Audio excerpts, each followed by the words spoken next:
Hola, ¿qué tal? Muy buenas tardes, muy buenos días. Estamos otra vez en otro video más de robótica. El tema de hoy nos toca sensores. Mi nombre es Henry. Estamos utilizando como antología el libro de Matari Maja de Robotics Primer. Sean bienvenidos. Iniciamos. Bien, pues como hemos venido explicando, un robot típicamente tiene dos tipos de sensores basados en su fuente de información o de lo que está sensando. Por ejemplo, tenemos el primer sensor, que es propioreceptivo. El propioreceptivo es propiamente, ahora sí que valga la expresión, es lo que internamente está sucediendo en el robot. Y el estereoceptivo, el sensor estereoceptivo, es para medir lo que está o sensar lo que está allá afuera, ¿no? En el caso del dibujito que tenemos aquí, que vamos a ponerle un puntero láser, estamos viendo un automóvil, ¿no? Un automóvil con por lo menos 5 sensores que utiliza: radar, cámara, ultrasonido, entre otros, donde pues prácticamente está tratando de entender su entorno exterior, ¿no? En este caso sería un sensor de tipo estereoreceptivo. Bien, ¿cuáles serán los sensores prioreceptivos? Bueno, los sensores prioreceptivos son los que están internamente, los que le dan información al robot de lo que pasa internamente en él, ¿no? Por ejemplo, la posición de las llantas, el ángulo de cada uno de las articulaciones, de los brazos, la dirección hacia donde se está moviendo, etcétera, ¿no? El término viene del latín, que propiamente de la palabra propirus, que significa pues el propietario, ¿no?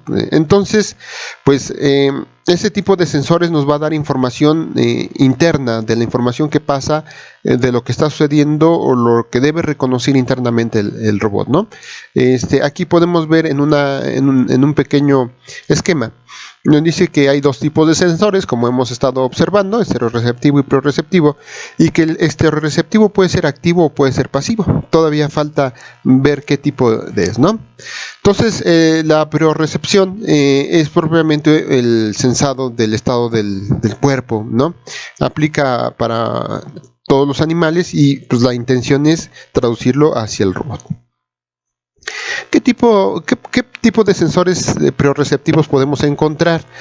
Pues podemos encontrar, por ejemplo, un acelerómetro, ¿no? Para medir la aceleración propiamente, los sensores de tipo TIL, esos que tienen una gotita de mercurio para ver la inclinación, que ya el mercurio ya estaba saliendo del mercado. Sensores de fuerza, ¿no? Para ver el contacto del ambiente, sensores de posición, ¿no? Por decir algunos ejemplos. De los sensores estereoreceptivos, entonces, de los que perciben el elemento externo, el ambiente que sucede en el mundo, pues los hay de muchas formas, ¿no? Primero para ver la cantidad de luz, la distancia de los objetos, el sonido, y bueno, también viene de un término latino que significa outside, ¿no? Extrasensorial o fuera, ¿no? Aquí podemos ver algo muy bonito, es una gráfica en donde muestra propiamente el flujo de la información, no de los datos, no el flujo de los datos, y por ejemplo entra a un sensor estereoreceptivo y un propioreceptivo.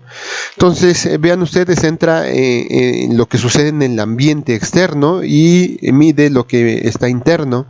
Entonces si hace un matching, ¿no? Si coincide, entonces podemos hacer un mapa de dónde estamos, qué está sucediendo. Si no coincide, entonces hacemos un nuevo mapa del ambiente y entonces otra vez realizamos. Entonces, esta es técnicamente la forma en que funciona los sensores prioreceptivos y los sensores estereoreceptivos. El concepto de estereorecepción es propiamente cómo yo entiendo el medio ambiente a través de múltiples sensores, buscando que pueda yo reconocer todo lo que está sucediendo, ¿no? En este caso, aquí estamos poniendo un dibujo en donde la estereorecepción para el ser humano, por ejemplo, son sus sentidos, ¿no? y la propriocepción viene siendo sus músculos. Vamos a ver, y lo hemos estado viendo en los videos, que la robótica tiene una conexión muy fuerte con la biología, muy fuerte con la biología. Propiamente hacemos un copy-paste de la biología, pero también tiene tiene una área muy cercana a la parte de la psicología y de el funcionamiento del cerebro, ¿no?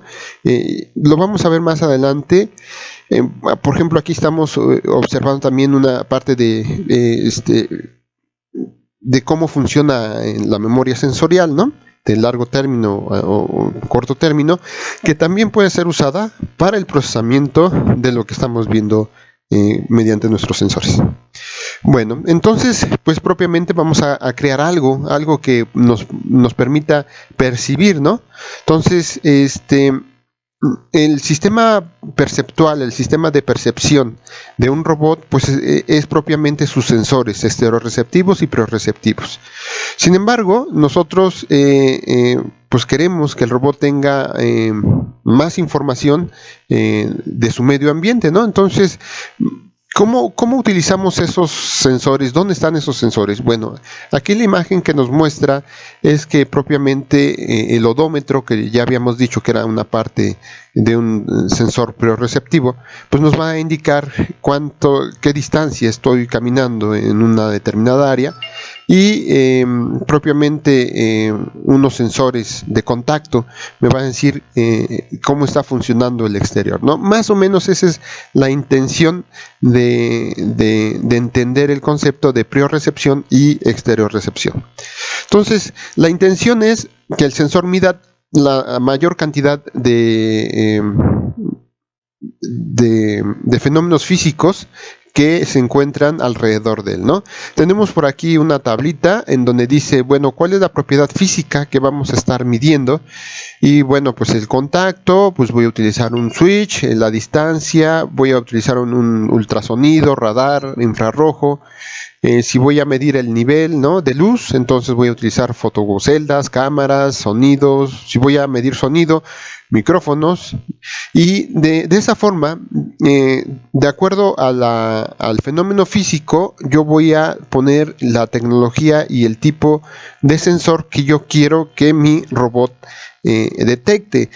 La idea sería que le pusiéramos la mayor cantidad de sensores a nuestros robots para que puedan entender completamente el medio externo, pero también ellos mismos. Sin embargo, a mayor cantidad de sensores, pues tenemos que tener mayor cantidad de procesamiento, ¿no? Y procesamiento indica energía, como más adelante lo vamos a ver. Bien, aquí tenemos otra clasificación de sensores. Aquí los sensores los clasifican en proprioreceptivos, exteriorreceptivos, pasivos y activos. Ya vimos lo que son los proprioreceptivos, igual los estereorreceptivos. Pues pasemos a los pasivos, y es propiamente los pasivos son los sensores que toman energía del ambiente. Y en ellos el ejemplo más clásico son los sistemas RFID pasivos. Esas tarjetitas, los famosos tags, pues es un ejemplo de un sensor pasivo. Un sensor activo, pues propiamente es, aquí poníamos el ejemplo de una cámara fotográfica que lanza la luz, o nuestro teléfono, cuando queremos sacar una fotografía, lanzamos la luz y nos regresa la luz, y de acuerdo a cómo regresó, a cuáles fueron sus características de retorno de la luz, entonces nosotros sabemos cómo está el ambiente, ¿no?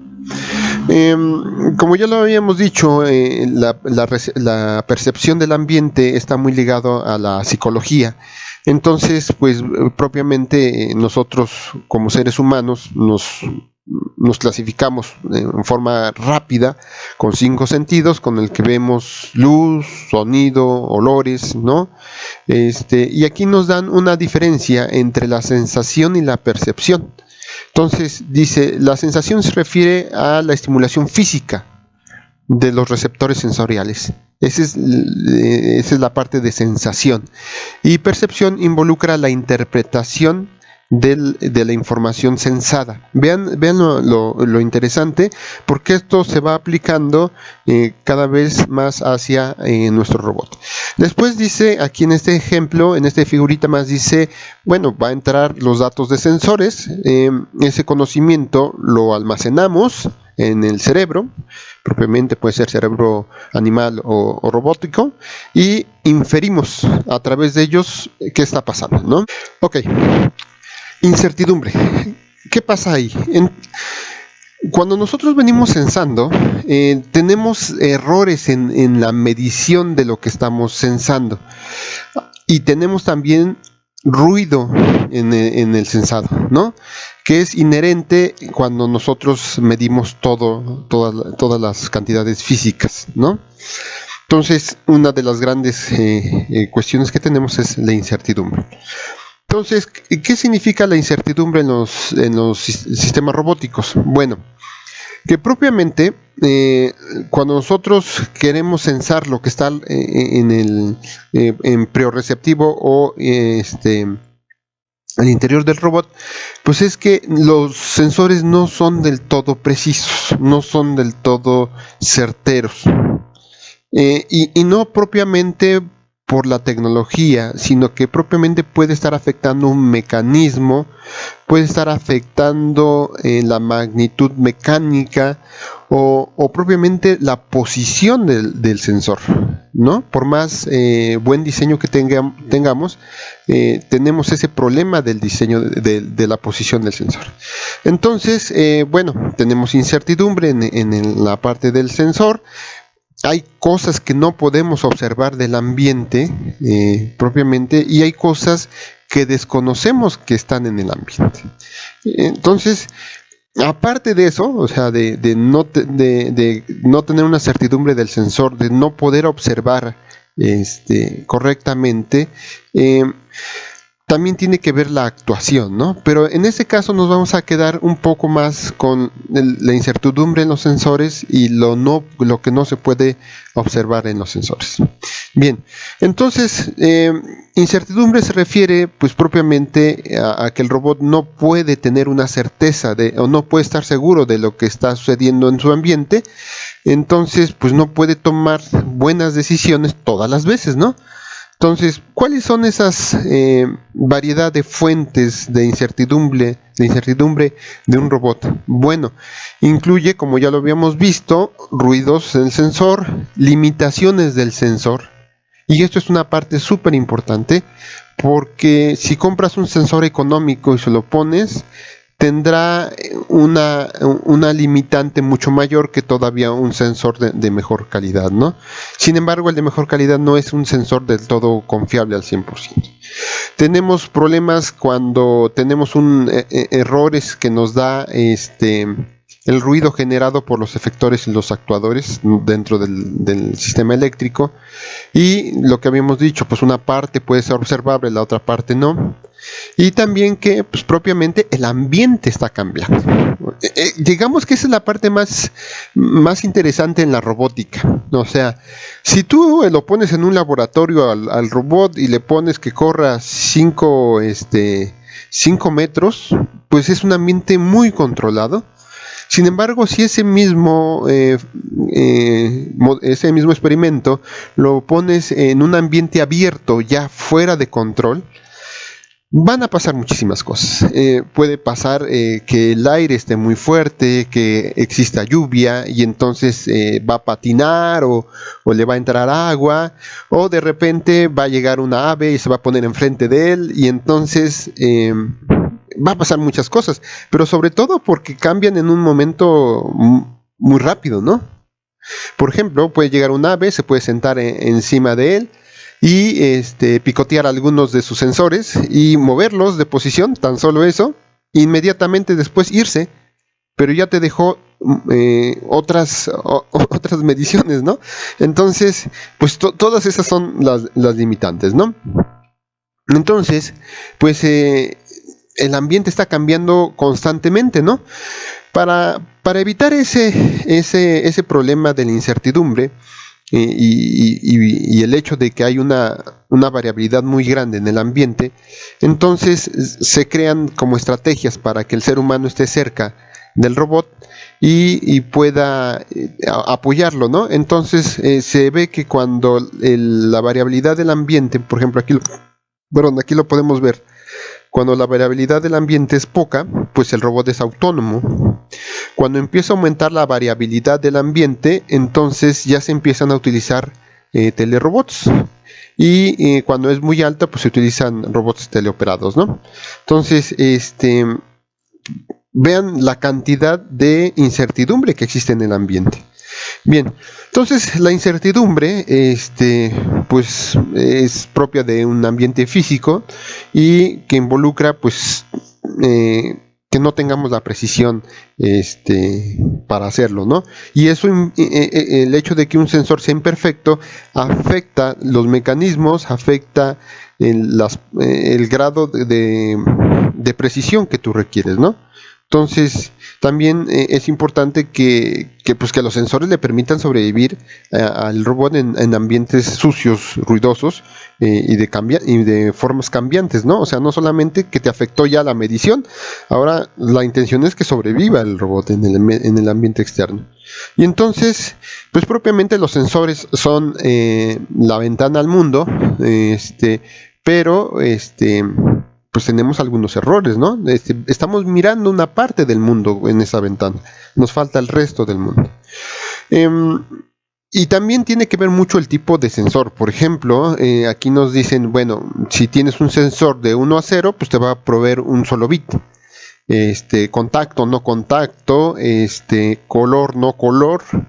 Sin embargo, el mundo no es binario digital, el mundo es mucho más. Y entonces, si ahora tú le colocas a tu robot una cámara, para que acceda a la información de lo que está observando, pues por lo menos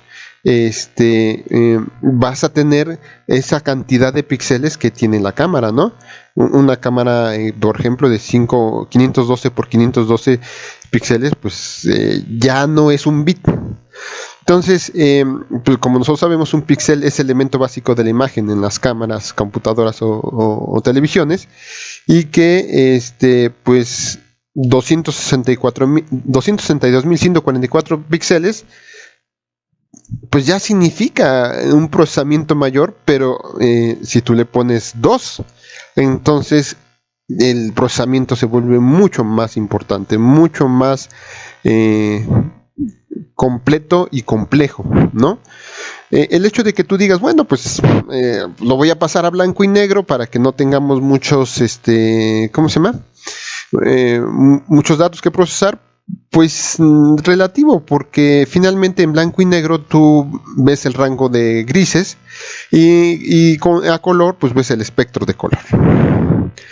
Y en comparación al lado natural, pues tenemos la retina de los ojos, y que propiamente pues a través de ellas observamos todo lo que sucede en el medio ambiente. Es una de las partes más importantes de percepción de los seres vivos.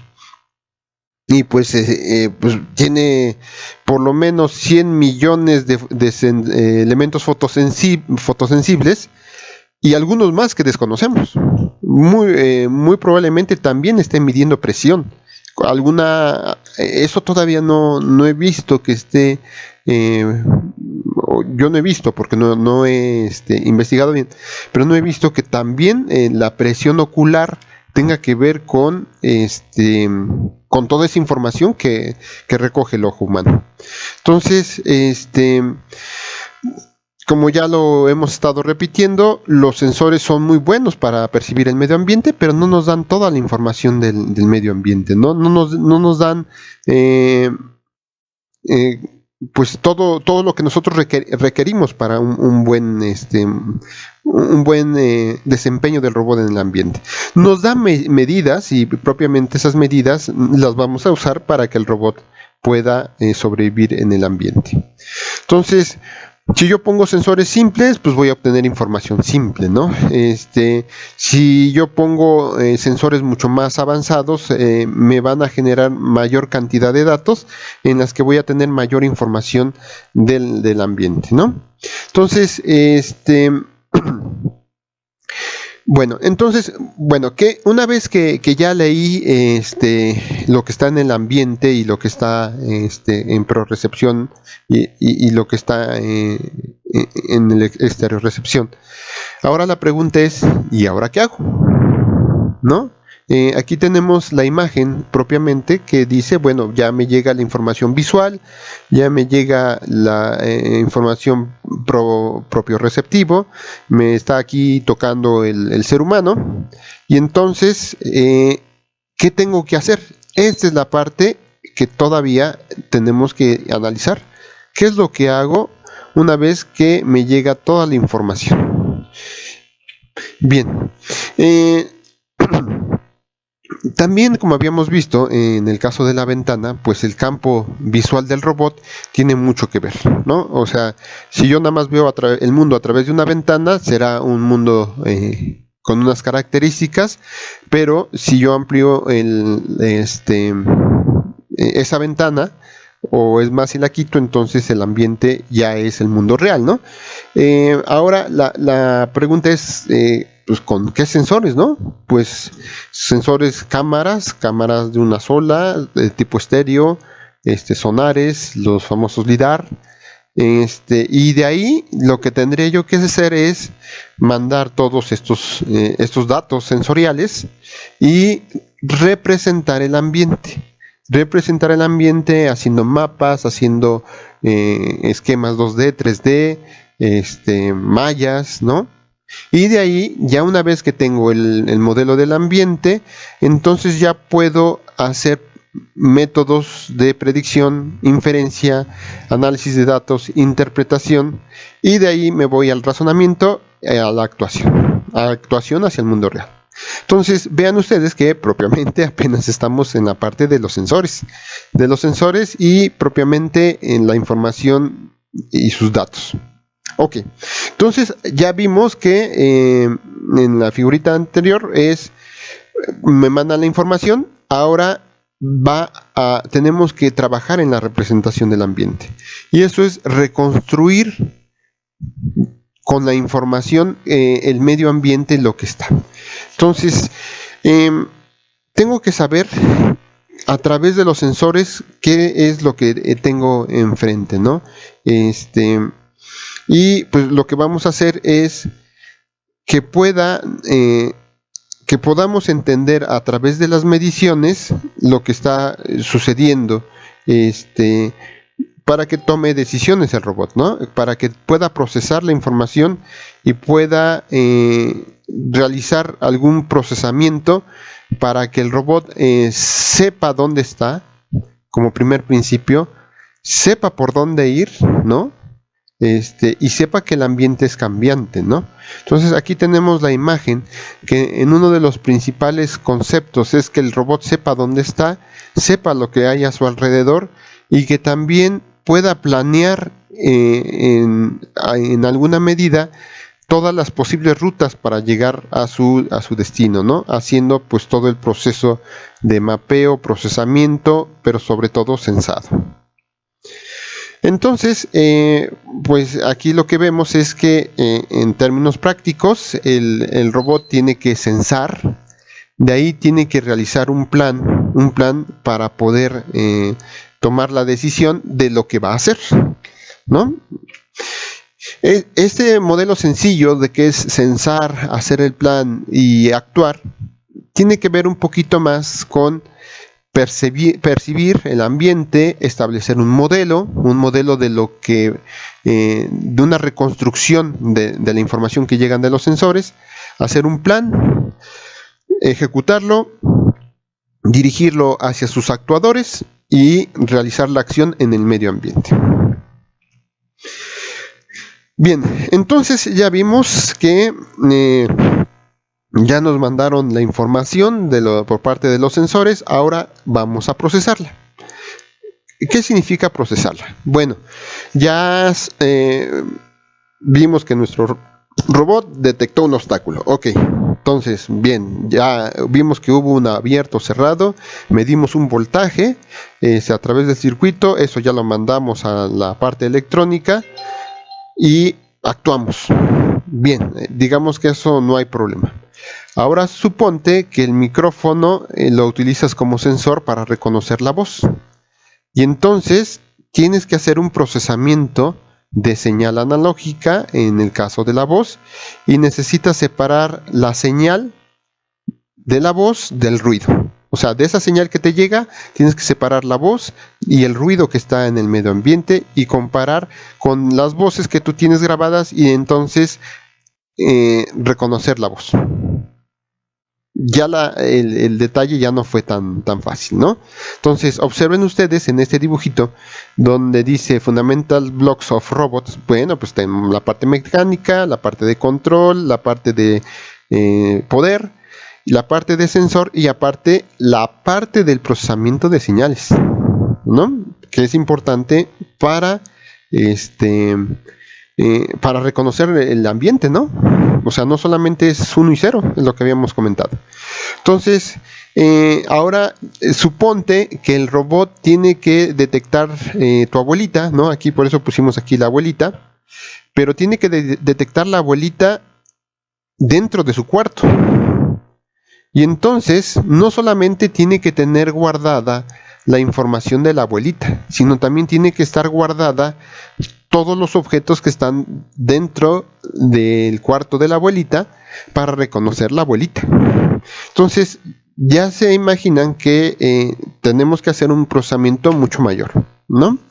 Entonces, esa es parte de lo que hemos estado platicando. Registramos el medio ambiente por medio de los sensores, realizamos localización o mapeo, hacemos un plan, y generamos un plano, un mapa, y vamos hacia el objetivo, ¿no? Entonces, todo ello. Bueno, un robot puede ser tan o menor en cantidad de exactitud o de acción, de acuerdo, pues no sé si directamente, pero pudiera ser directamente a la cantidad de sensores que tiene, pero sobre todo al nivel de procesamiento del sensor. Lo más simple es pues unos sensores de contacto, ¿no? Es un procesamiento muy sencillo, tienes 1 y 0 y no hay ningún otro problema. Después seguiría en la parte de odometría, ¿no? Medir la cantidad de vueltas, que ya vienen siendo una serie de bits. Seguiría la parte de sonar, que es propiamente un nivel de procesamiento mediano. Y va aumentando hasta que llegas a la parte de visión, donde la parte de visión es un procesamiento alto, por lo tanto requieres mayor procesamiento, ¿no? Si estamos hablando en términos coloquiales, pues entonces en la parte de sensores bajos y odometría, pues vas a utilizar un Arduino, unas de esas tarjetitas sencillas con un microprocesador integrado con poca RAM. En el caso del sonar, pues igual y puedes poner propiamente pues un procesador mucho más avanzado con mayor memoria. En la parte del speech ya tienes que estar utilizando un DSP, un procesamiento digital de señales, ¿no? Pero la parte de visión, ya ahí el hardware tiene que ser mucho más avanzado. Entonces, el nivel de sensor indica forzosamente el nivel de procesamiento por hardware, y eso implica forzosamente mayores características electrónicas. Entonces, bueno, pues finalmente ya llegas y dices, pues ya llegué a que sí debo tener un buen procesamiento de la información. Ahora tengo que hacer una computación muy intensiva porque ya estoy recibiendo muchísima información, y ahora el gran problema, el tiempo. Para procesar una señal 1 y 0 bit, pues es muy rápido. Pero cuando estás procesando información de cámara, entonces tienes un tiempo de procesamiento de la imagen. Eso te consume unos valiosos milisegundos, segundos, en donde tu robot o se mueve o se queda quieto mientras procesa la información.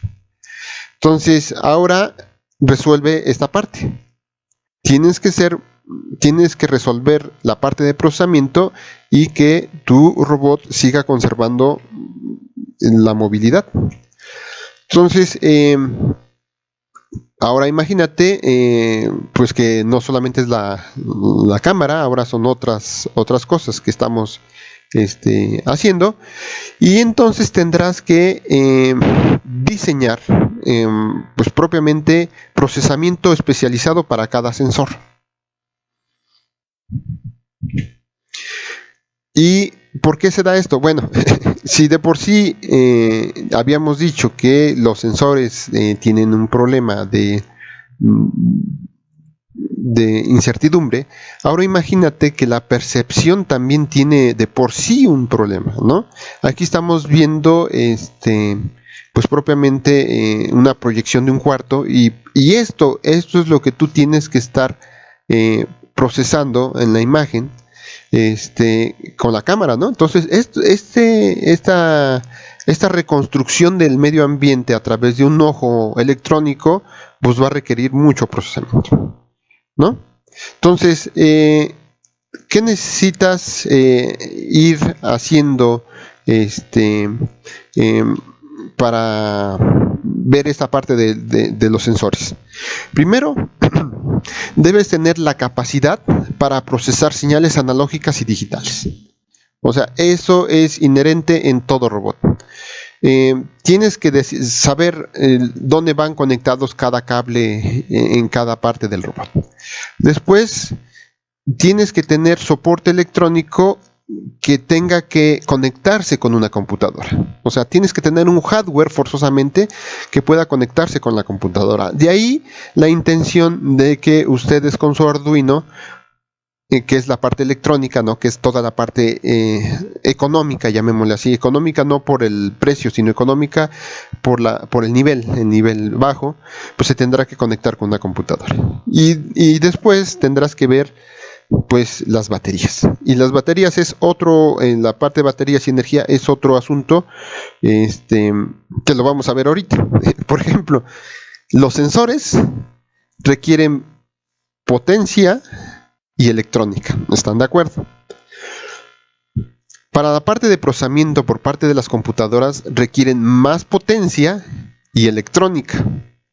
Y los conectores, pues propiamente van a conectar a todos ellos, ¿no? Entonces, aquí nos comenta la autora que no es buena idea separar los sensores, y propiamente es, pues, tenemos que tener, digamos, no puedes tener separados los sensores, o sea, que cada quien sense lo que quiere y finalmente pues hay que se haga, que se vaya hacia la derecha mientras el ojo está viendo hacia la izquierda y cosas de esas, ¿no? Lo que va a pasar es que vas a tener un robot muy inefectivo. Entonces, la intención es que esos sensores que tiene te puedan ayudar a reconstruir el problema de mejor forma, ¿no? Que te puedan apoyar para resolver algunas opciones más que no te puede dar un solo sensor. Entonces, ¿se acuerdan de la imagen que vimos con el carro? Que tenía muchos sensores el carro. Pensaríamos que entonces esos sensores están trabajando de forma aislada. ¿Qué sería lo mejor? ¿No? Entonces, la intención es que tú diseñes un robot, le pongas los sensores que quieras, la mecánica que quieras, para solucionar un problema dado, pero que tengas con todos ellos una mejor percepción, pero una percepción de tipo orientada a la acción. Ese tipo de percepción orientada a la acción significa que, por ejemplo, el robot en el ejemplo anterior, va a reconocer a la abuelita, ¿no? Y la va a reconocer no solamente por la silueta, sino también la puede reconocer por su vestido favorito, por su tipo de movimiento que ella tiene, o por pues por alguna otra capacidad, ¿no? Entonces, la idea es que el robot esté diseñado hacia lo que significa que esté orientado hacia la acción percepción, ¿no? O sea, que se tenga que mover para percibir y que esa percepción le sirva para moverse. Entonces aquí tenemos más o menos la idea, tenemos la sensación, viene el ambiente por todos lados, aquí están los ruidos, ¿no? La sensación, percibes y percibes propiamente, vas hacia el objetivo. Hay una supervisión, bueno, aquí en la parte, bueno, hay un humano supervisando, pero bueno, si no hubiera el humano, hay una percepción y hay una actuación. Entonces la intención es quedarse más o menos en este ciclo. Y bueno, poner mecanismos de tipo instintivos, ¿no? Donde llega la entrada del sensor y pues generas acciones, ¿no? Y ya esto trasladado a un pequeño programa que te dice, bueno, si observas un predador, entonces pues córrele. Ya están ustedes observando que pues que todo lo que conlleva la intención de ponerle un sensor a un robot.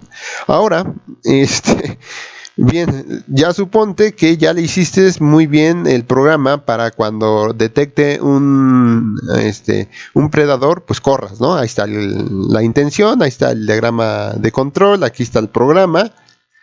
Ahora, ¿qué te dice la cámara?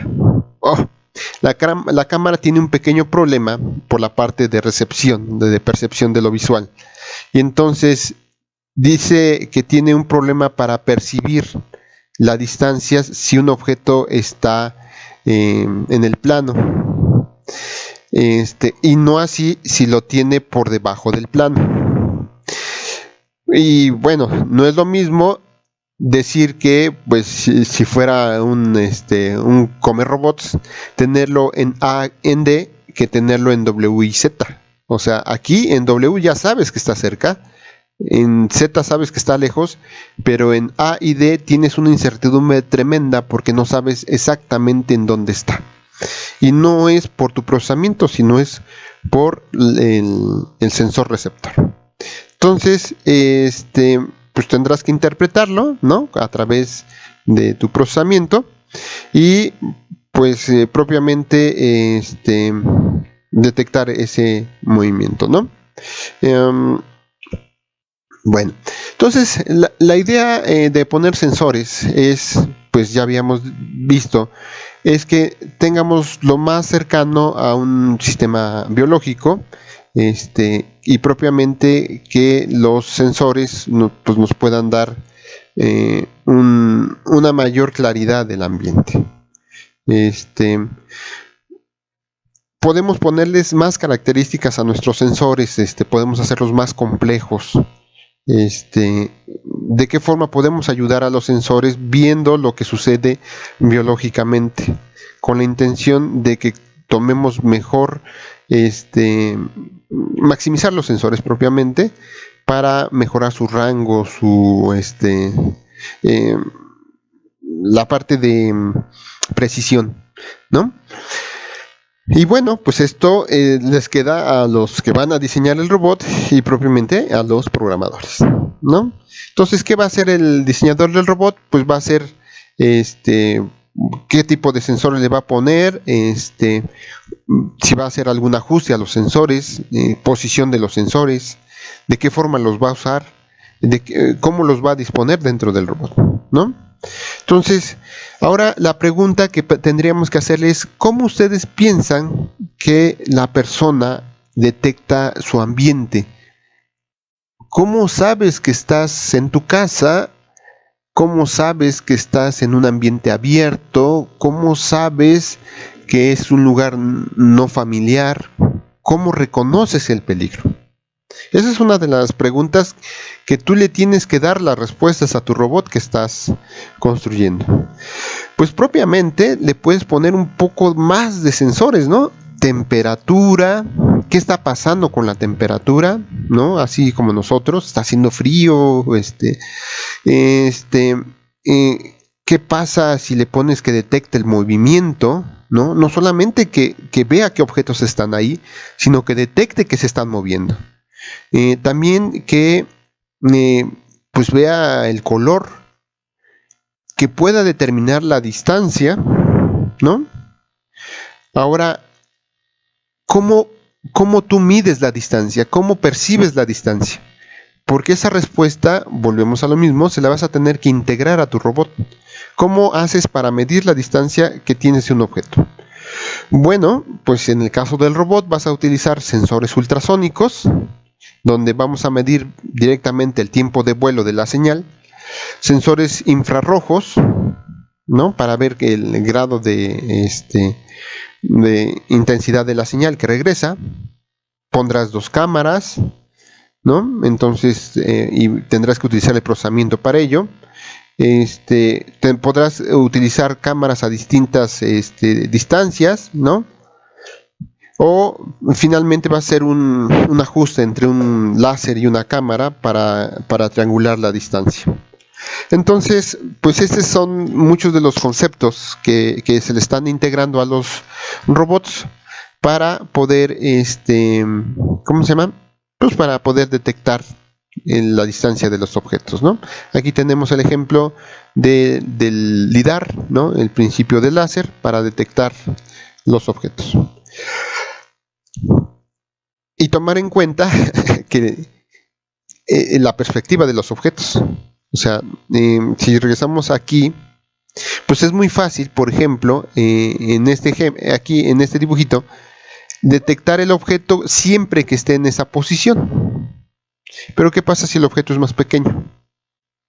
¿Qué pasa si el objeto es más grande y tiene una curvatura? O imagínense que el objeto tiene una saliente y únicamente el LIDAR puede observar esta parte nada más. Está interesante el concepto, porque esto tiene que ver la perspectiva de los objetos, ¿no?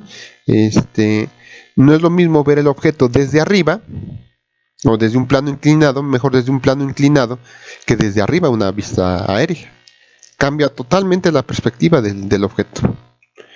Y bueno, pues entonces, pues el robot tendremos que ponerle una cuestión, un paradigma reactivo, que tenga que estar viendo, tenga que estar cambiando la posición de la vista, como nosotros hacemos cuando queremos determinar la distancia. O sea, cuando queremos determinar la distancia de un objeto, instintivamente movemos la cabeza e intentamos de reposicionar para reconocer esa perspectiva, ¿no? Entonces, ¿cómo lo hacemos? Pues vienen los sensores, combinamos la información que nos va llegando, hacemos un ajuste, intentamos hacer un modelo y ejecutamos. Entonces, técnicamente es lo que tenemos que estar haciendo continuamente. Entonces, aquí tenemos una imagen donde nosotros podemos estar combinando ya varios sensores para tener mejor información, por ejemplo, de la distancia, ¿no? Por ejemplo, cuando vemos caer un rayo, pues tomamos en cuenta la luminosidad del rayo y el sonido que ejerce el rayo, ¿no? Entonces, cuando la luminosidad es alta y el sonido es fuerte, asumimos que está muy cerca el rayo. Cuando la luminosidad es poca y después ocurre un retardo en la llegada del sonido, consideramos que el rayo está lejos. Pasa más o menos lo mismo como cuando integramos múltiples sensores para que nos den información. Y eso, por ejemplo, vean ustedes que dicen, bueno, resolución bajo o alto, rango de escaneo, ancho corto. Y bueno, si la resolución es baja, pero estás en algo corto, puedes utilizar un sonar, ¿no? Si estás un poquito en mejor resolución, pues utilizarás una cámara o una cámara estéreo en caso de que ya quieras que esté mucho más amplio el rango. Y fíjense que en término medio ponen el LIDAR, ¿no? Entre amplio y de una resolución intermedia, ¿no? Entonces, a esto de meter varios sensores para determinar las características del ambiente, se le llama Sensor Fusion. Y Sensor Fusion, aparte de que suena muy bonito, pues técnicamente es fusión de sensores. Fusión de sensores que una vez que lo conozcas, en este caso ahorita o tuviste información anterior, va a ser todo una nueva vida, así como cuando te presentan las integrales, porque ahora ya todo va a ser Sensor Fusion. ¿Qué significa Sensor Fusion? Pues simplemente no es tan simple, ¿no? Significa que vamos a mejorar ese ruido y esa imprecisión que tenían los sensores, combinando pues los sensores, ¿no? Pero cuando combinas, pues también combinas el ruido y combinas la imprecisión de los sensores, ¿no? Si no lo haces bien, pues vas a tener más incertidumbre que lo que tenías con uno solo. Entonces la idea es procesar esas señales, dejarlas limpiecitas y combinarlas. Entonces, la idea es que con toda la información que te está dando los diferentes sensores, tú puedas detectar una persona haciendo ese ¿cómo se llama? Esa suma de sensores, ¿no? Entonces, vean ustedes aquí que tengo un sensor 1, 2, 3, 4, 5. Cada uno de los sensores está pues dispuesto propiamente a sensar una parte del ambiente. Y entonces, aquí tengo dos sensores que están observando. Vean cómo tiene la posición cada una de las cajitas. Utilizo un Sensor Fusion, ¿no? O sea, fusión de sensores para detectar el objeto A, ¿no? Hago el Sensor Fusion o Complementary Fusion con el sensor 2 y 3 para detectar el objeto A y B, y pues propiamente el Comparative Fusion, ¿no? Para detectar otro objeto C. Entonces, con esto yo ya obtengo mayor confiabilidad y precisión en lo que estoy observando. Entonces, es usual, es natural, nosotros lo hacemos, los humanos, los animales, las plantas los hacen, pero requiere un procesamiento de información mayor. Tenemos que procesar visión, procesar sentido del tacto, olfato, escuchar el sonido, ¿no? Tenemos que poner múltiples sensores, entonces hay que propiamente a mayor cantidad de receptores, ¿no? Pues tenemos que tener mayor procesamiento. Mayor procesamiento involucra mayor información de los sensores. En resumen, estamos ya terminando esta charla. Para resumir, los sensores son una ventana al mundo, ¿no? A través de la exterrorrecepción, con la intención de que se entienda el medio ambiente, pero también hay una forma de que el cerebro entienda lo que está pasando en su cuerpo a través de la propia recepción. Entonces, los sensores no te dan un estado, pero te dicen más o menos las características físicas que están ahí. Los niveles de sensor, el procesamiento de niveles de sensor son la electrónica, el procesamiento de señales y computación. Los sensores simples requieren de procesamiento simple y su hardware asociado o software asociado. Si pones sensores más avanzados, requerirás un hardware asociado y un software asociado mayor. Y pues todo depende de qué quieras resolver. Y la percepción orientada a la acción y la percepción basada en la expectación significa que enfocas la atención a través de diferentes clases, ¿no? Y lo que haces es, a través de la fusión de sensores, mejoras la precisión de toda la información que te está llegando de los sensores. Y propiamente, como último término, es que la incertidumbre pues la vas a tener siempre, y es una parte de la robótica que tendrás que lidiar con ella para el diseño de los robots. Bien, sugiero la lectura de estos dos libros: Introducción a la Inteligencia Artificial Robótica y La Percepción del Mundo Visual, escrito en 1950. Están padrísimos, están muy bonitos estos libros. Fueron recomendados por por la autora del libro en donde nos estamos guiando, y pueden ver más cosas, ¿no? En el próximo video estaremos viendo ya simulaciones de los sensores, pero para ello se necesita que tengan un sistema operativo Linux para poder trabajar el programita. Esto es todo por este momento. Muchísimas gracias si llegas hasta este nivel. Nos estamos viendo pronto.